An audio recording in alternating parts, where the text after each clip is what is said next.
So here we are in lovely Pune, Pune as some people call it. I'm here with my good friend, Krishna Prem, and otherwise known around the meditation resort as KP. Probably known by a few other names too, but we're not going to get into that right now.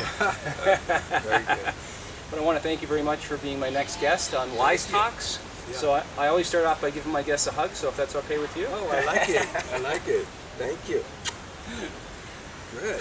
So as you know, the audience, I do this with people that I respect and that I feel have a story or some life lessons that they can share with us in regards to evolving, consciousness expanding experiences. And you know, we've all had certain experiences like that in life, but I try to target people who have been active in communities like this for quite some time, whether it be martial arts or meditation or other aspects of personal growth. I mean, it's varied.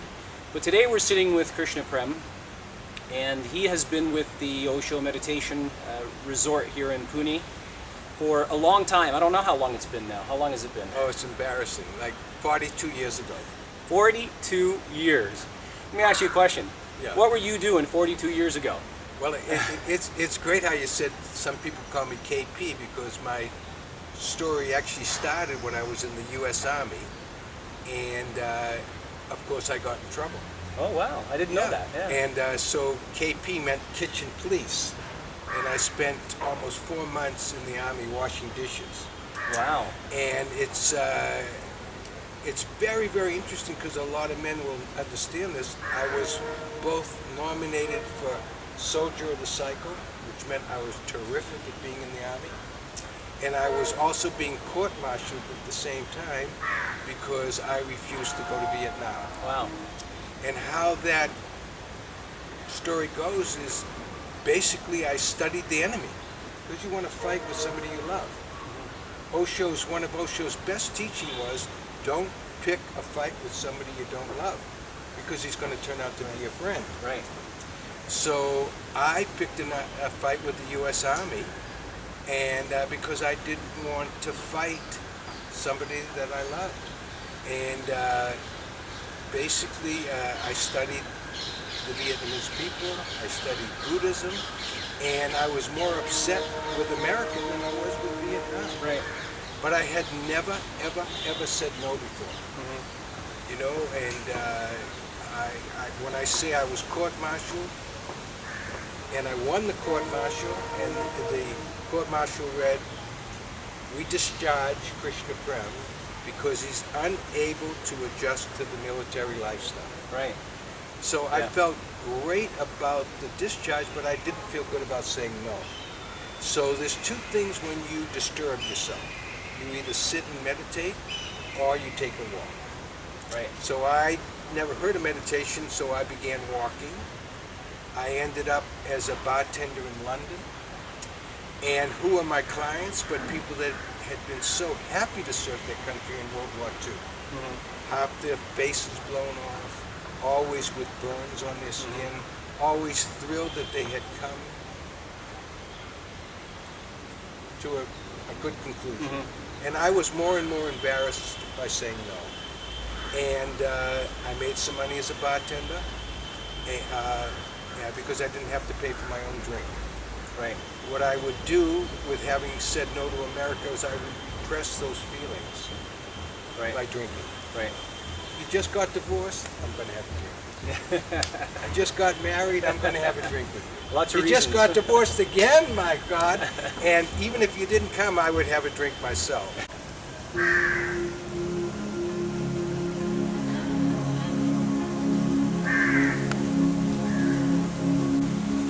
I went to my favorite Indian restaurant at 2 in the morning where I knew the waiters, and there was a holiday because every Indian has their own god. So you know there's going to be a lot of holidays. Yeah, 330 million gods, goddesses, and deities and everything in India. So you can pick any one of 330 million.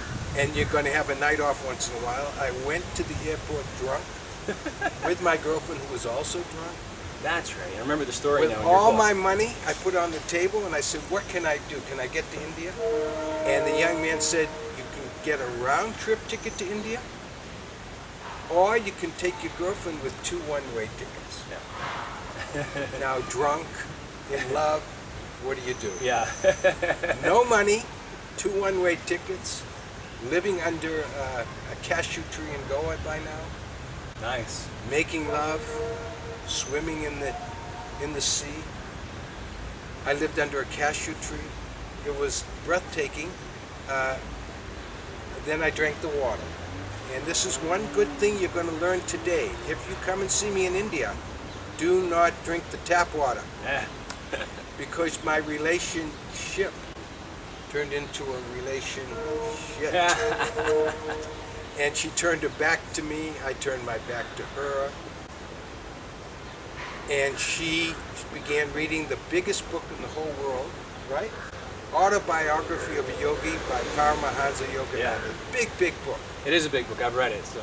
And I got the littlest book called Seeds of Revolutionary Thought by a man named Acharya.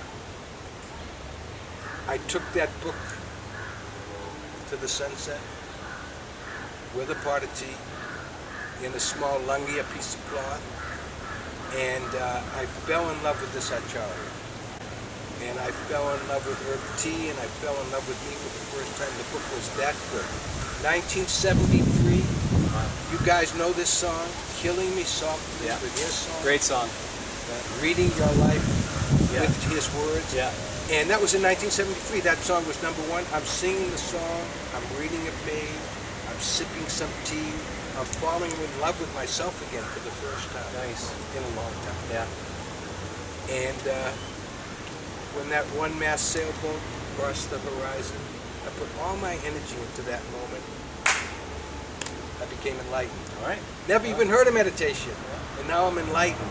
Now, my reaction to this enlightenment was fear, and I started screaming at God as soon as I was conscious. I want to meet a man like Acharya right now. Now, when you scream at God in India, you have your first 500 disciples, because I'm a God man. Right. I'm talking to God. Right. The same fishermen on that little boat that crossed the sunset were now kissing my feet.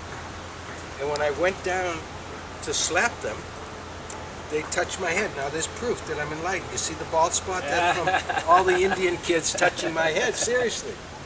I ran up the hill. I got my girlfriend.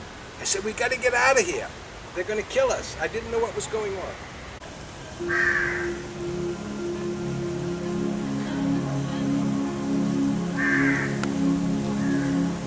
And we ran all the way to Bombay, which is now Mumbai. Yes. And I went to a meditation camp by Osho. And he said, would you like to meditate? Would you like to take sannyas? I said, well, I'm not sure. And he said, there's only one thing you need to know. And that's that the revolution is inside of yourself. And I got enlightened for the second time because the U.S. Army was now out here. My girlfriend was out here. Your parents, I mean my parents, were out here. And I had to only work on myself. And I had the courage to work on myself. I didn't have the courage to hurt anyone else. So I took sannyas, which means I'm ready to meditate 1 hour a day and ready to be new again. And when I left Osho for the first time, I walked outside and a young girl gave me a present. And that present was the same book, Seeds of Revolutionary Thought, now by Osho, not Acharya. And I said, my God, that's great. And that's the miracle of India. You bump into these little miracles. A little girl giving me a present, which helped me to be in the present. Wonderful. Right?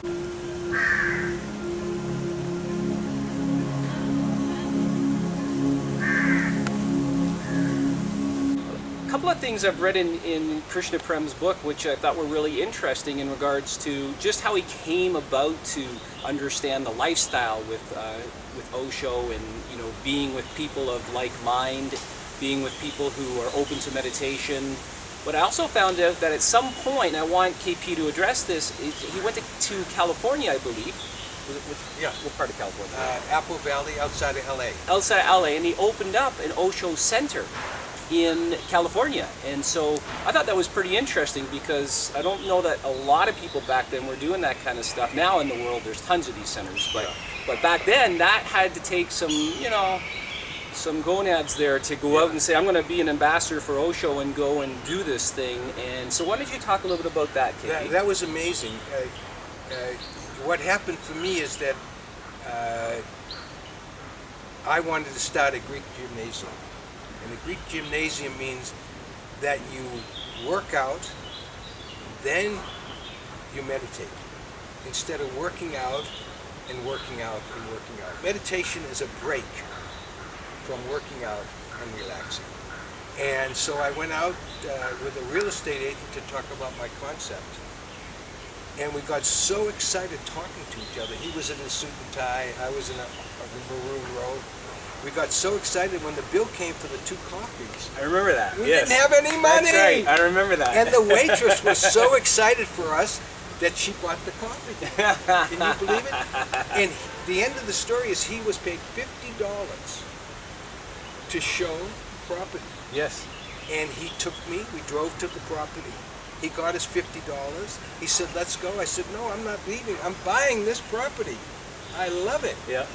He said, we have to go. I said, you're so untrusting that you have to give me half of the commission. He said, sure, take half. What do I get? It's not going to happen anyway. That's right. Yeah, he didn't believe it was going to happen. And at that time, even though I didn't have money, the reason I didn't have money is I wasn't charging people to lead meditation. I wanted it to be free. So I needed $30,000 down payment. And within one day, I had raised $15,000 from friends and enemies because we could meditate together. Yeah. Now, every crazy meditator that's Jewish, please don't hold it against me. Past life, I'm no longer Jewish, has a rich brother. Yeah. So I went to see him and I put all my $15,000 of nickels and dimes and checks, and he took it all and he put it in his top drawer and he wrote out a check for $30,000. I remember that, yeah. We flipped a coin. Yeah. And I won. And I won. And here's the beauty of the story, that even though I won, when I bought the property, the check bounced. Yes, yes. You know what I mean? In his book, he talks about this. Yes. And my brother said to me, I don't gamble. I just want to make sure you would kill for this property. And I said, wow, that's really great. He said, but you have to pay me back. I said, I want to pay you back. I totally get the lesson. You know, it was a great, we became friends through this lesson. And it went on to be a major success. And I sold that same property for $500,000 when Osho came to America. And my brother called me and said, I'm so proud of you, you made $500,000. Now, it's 40 years ago, that's a lot of money. That's a lot of money back then, yeah. And I said, oh, did I pay you back? And he said, yes, and no interest. I don't want interest. I'm just so happy. I said, well, that's great because I just gave all the money away to Osho. He said, I hate you. We're never going to talk about money again. And we took up tennis. I became quite a good tennis player. And so did he, because we would never talk about money again. Yeah. He was so mad at me. Yeah. And it was a major success. And all I can say is that my passion helped me through a lot of risk. I don't know how to teach that. Yeah. That's a special quality that a person has to find within themselves. You have to find your own passion. My passion was to create a meditation resort. Yeah. And I did it. And it was scary, it was alive, and a success. Yeah. And you can read more about that, by the way, in his book, which I'm going to show you very soon.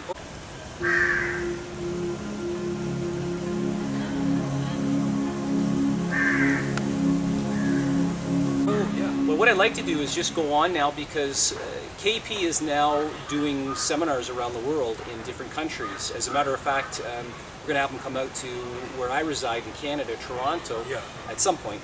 I'm not sure exactly when yet, but it'll happen. But what I'd like you to speak about now is, what are you introducing in these seminars? What are you doing for people to help them to understand the work? Well, I can only tell you that we're all robots. We're just repeating ourselves all the time. And the good news is, when you repeat something that's worth it, that's okay, but we also tend to repeat stuff that's holding us back from being worth it. So what I try and teach is very simple. There's a beautiful Christian symbol of infinity. And over here you got a guy named Krishna Prem, who spent 42 years meditating. And over here you have a guy named Max Mogul, my brother's name, who spent the same 42 years making money. And there's no relationship between a meditator and someone in the world. And why? Because to get from meditation to paying the rent, you have to cross through that little point. And that point I call your ego. So most of us choose, I'm a good person, I'm not going to make a lot of money, or fuck that good person, I'm going to make a fortune. So I teach making your ego bigger, so that you can see the meditator and the worldly person are one. Right. And what happens is, unless you can see that, you oftentimes don't follow your passion. So I teach, if you can see who you are as an original man and who you are as a human being, that you'll end up doing what you want. So here's an example. You were born to be a doctor. You go to medical school, you become a doctor. That's wonderful. You were born to be a painter. Your parents convince you to be a doctor. That's hell. Yeah. So I'm trying to teach people how to follow your passion, and at the same time not to be upset that you just wasted your whole life until right now. Because as we were speaking about as friends, the reason people make the same mistake twice is they've never forgiven themselves. Right. You know, once you forgive yourself, you're back in the moment. Yeah. So I teach being in the moment, but I don't necessarily teach meditation, and I don't necessarily teach being in the world. What I'm teaching is that the human being can actually do something. You know? You know what I'm saying? Yeah, I hear you. Am I crazy? I Yeah, don't no. know. No, I think to a degree, anybody who has anything that is substantial enough to offer, you have to have that element of craziness. Yeah. Because you got to step outside the box. Yeah. And that, there's conformity, which a lot of people feel safe with. Yeah. But then they're stepping outside and saying, hey, listen, you can be successful in the world, you can be spiritual in the world, and you can be both. Exactly. Yeah. And I don't want you guys that are watching this little video clip to think that I had 42 blissful years in India. You know, when you spend that much time looking at your life, you're going to bump into some things that you hate. You know, so I call my life love-hate. I don't call it love. I don't call it hate. It's love-hate. And the beauty of what I'm doing now in these seminars is I feel I'm back in the world. You know, I feel like I'm contributing. Absolutely. So I'm not trying to get you to get divorced. I'm trying to get you to meet love again. You know. Now, as a side note, one of the first people that I met when I came to Osho's 15 years ago was Krishna Prem. And at that time, he was working at the front desk, I think the welcome desk. Yeah. And I came in and I said, first time here, what do I need to know? And he says, oh, okay, well, I'll tell you what you need to know. He says, you need to do this, you need to do this, and you need to do this. So I went out and did them.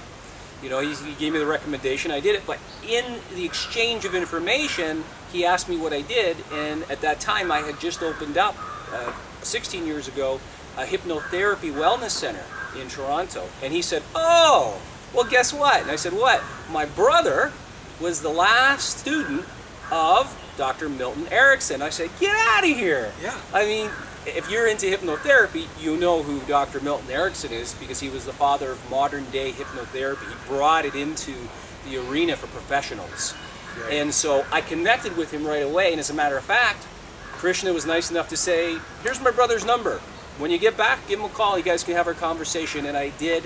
And I want to thank him for that because his brother and I had a lovely conversation. And it was really nice to meet somebody who actually had the experience of training with Dr. Milton Erickson. So I wanted to cover that because there's a kind of neat triangle thing going on there with how we met and how that came about.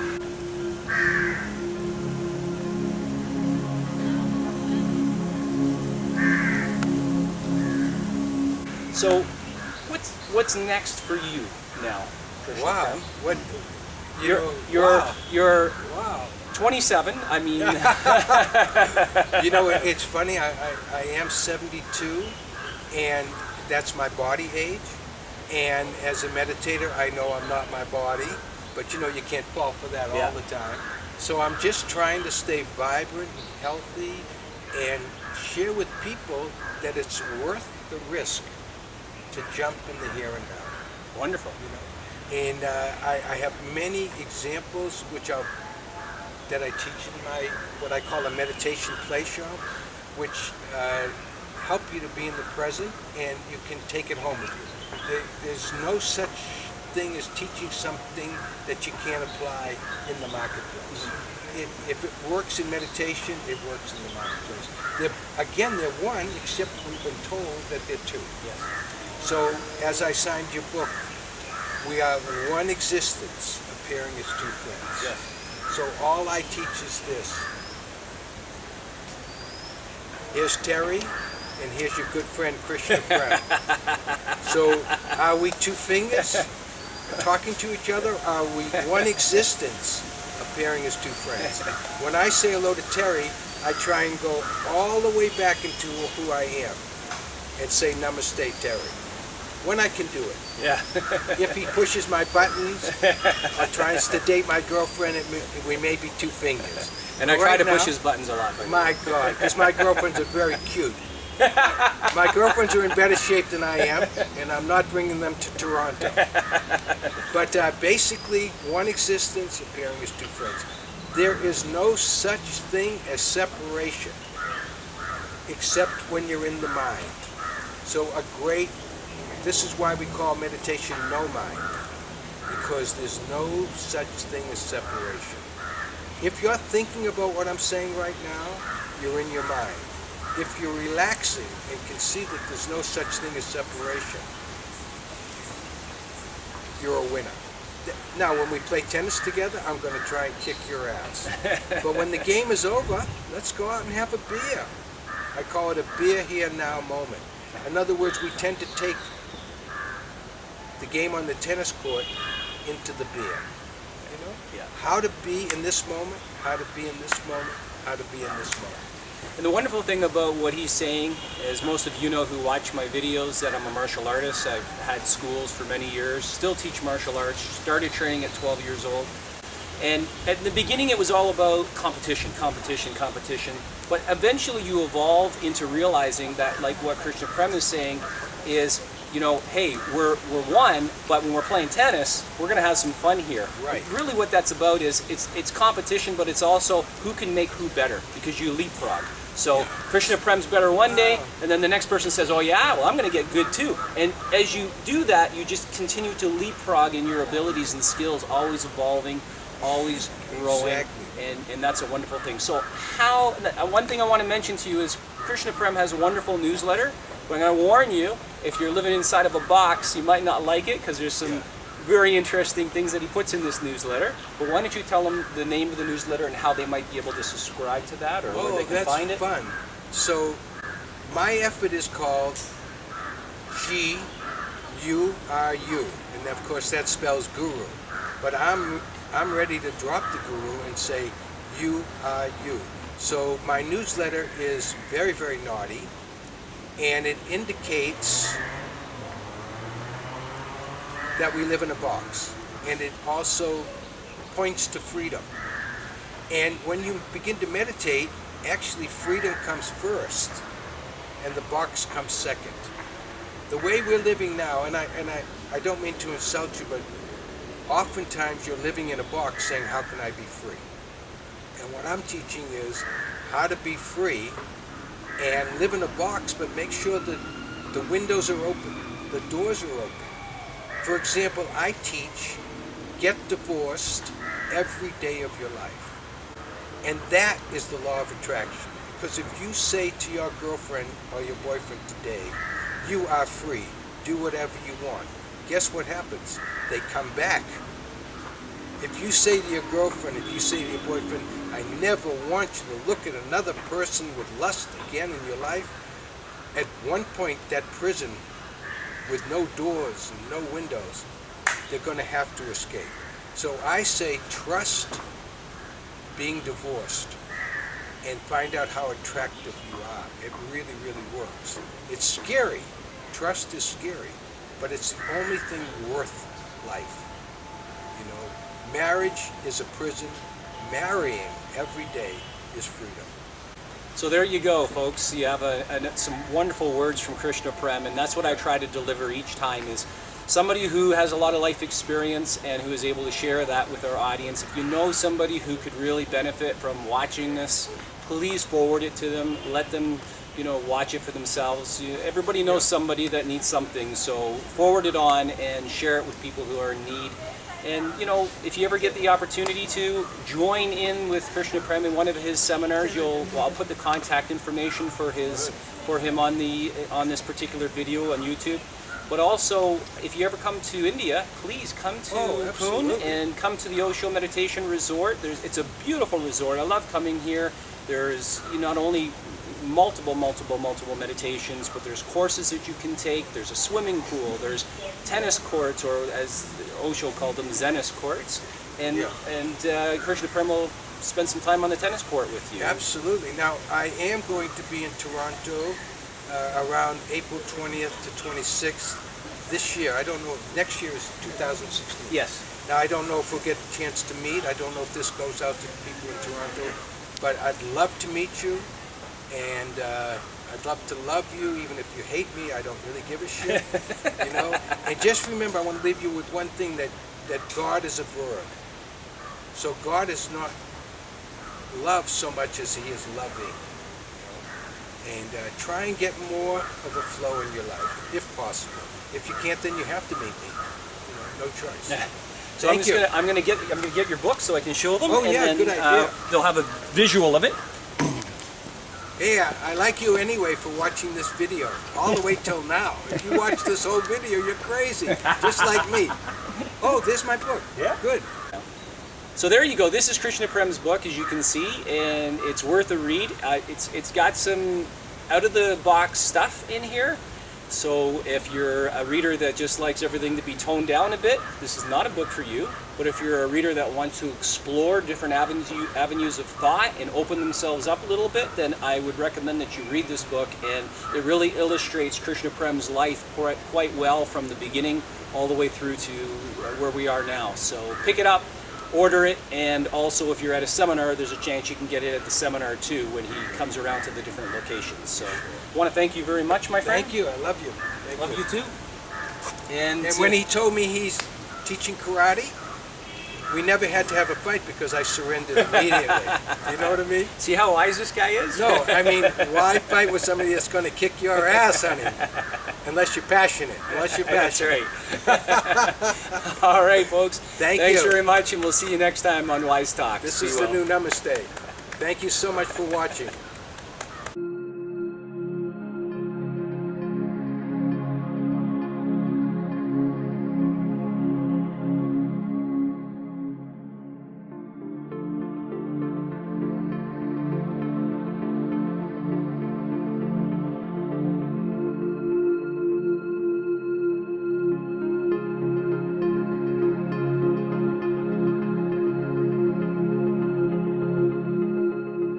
My sincere gratitude to Krishna Prem for taking the time to do this interview with me. Much love, Terry.